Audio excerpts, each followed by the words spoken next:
फिर मैं खुद से ये पूछता था कि क्या मेरे ये क्वेश्चन ठीक हो सकते थे या फिर हो सकते हैं अगर फिर से आएंगे। तो फिर भाई खुद आवाज आती थी कि हाँ बहुत आराम से हो सकते हैं, बस तेरे को थोड़ा फोकस करना पड़ेगा और थोड़ी और मेहनत करनी पड़ेगी। नंबर कम आ रहे हैं ना, तो फिर इससे मेरा फायदा है, मेरे को मेरी वीक टॉपिक्स पता चल रहे हैं, गलतियां पता चल रही है, और फिर नीट के अंदर मैं ऐसी कोई गलती नहीं करके आऊंगा, ये मेरे को कॉन्फिडेंस। बहुत सही बात तुमने बोली। हाँ, तो मेरा नाम पीयूष है और मेरे इस बार नीट के अंदर 690 मार्क्स आए हैं और मेरी ऑल इंडिया रैंक 851 है फर्स्ट अटेम्प्ट के अंदर।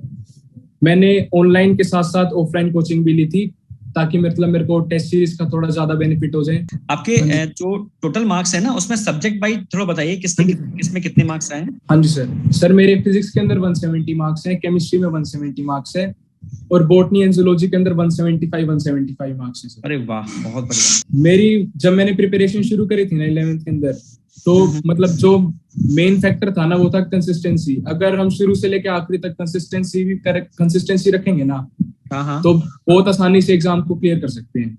बिल्कुल। कि आप मेडिटेशन में क्या करते थे, कैसे करते थे जो बच्चा कर पाए, मतलब चीज को फॉलो कर पाए थोड़ा सा?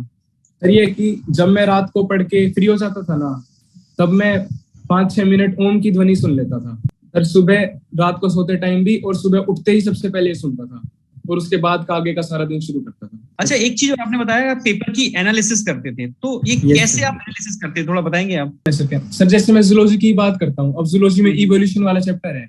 हाँ, तो मैंने ये क्वेश्चन सोल्व किए तो मेरे को पता चला कि तेरा प्लांट इवोल्यूशन का जो चार्ट है और एनिमल इवोल्यूशन का जो चार्ट है, उसमें से तेरे को प्रॉब्लम आ रही है। ओके। तो मैंने उसको अच्छे से एनालाइज किया, मैंने फिर उनके मतलब एनसीईआरटी के अंदर उसकी ट्रिक्स बना ली, जिससे कि मेरे को बहुत ज्यादा लंबे टाइम तक मेमोराइज रह सके। फिर उसमें मेरी कमांड होगी काफी अच्छी। और सर वो जो आपने इवोल्यूशन के अंदर फ्लो चार्ट बनवाया था, वो तो मतलब बहुत ही अच्छा था। मतलब उससे तो यूं था कि 5-6 मिनट के अंदर ही सारा चैप्टर रिवाइज हो जाता था फ्लो चार्ट के थ्रू। बहुत सही। नहीं ठीक है। तो आपने इसी तरीके से मतलब फ्लो चार्ट और भी मतलब जगह अप्लाई किए इस तरीके से, है ना? यस सर, बिल्कुल। Yes sir.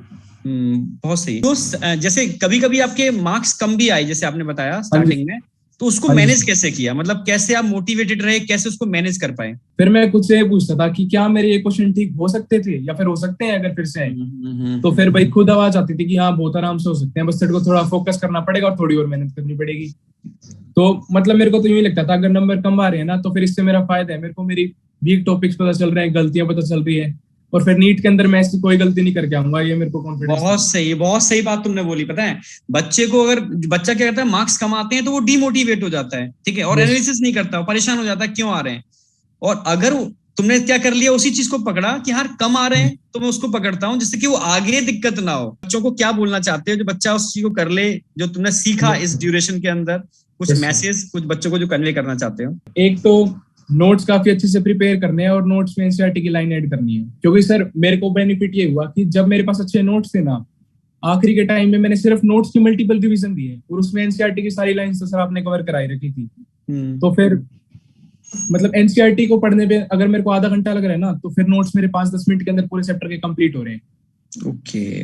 तो फिर एक चीज तो ये बहुत ज्यादा बेनिफिशियल है, एक कंसिस्टेंटली काम करने, और जो टीचर्स फॉलो मतलब बोलेंगे उनको ब्लाइंडली फॉलो करना है, क्योंकि कभी भी टीचर गलत नहीं चाहेंगे बच्चों का, बिल्कुल सही स्टेप लेंगे और बिल्कुल सही गाइड करेंगे।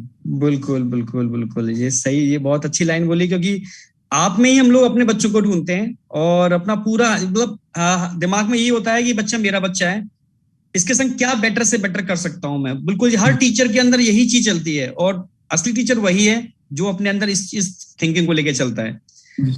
बहुत सही। तो मतलब टीचर को ब्लाइंडली फॉलो करो। हाँ जी सर। प्रॉपर नोट्स बनाओ, ठीक है। हाँ जी सर।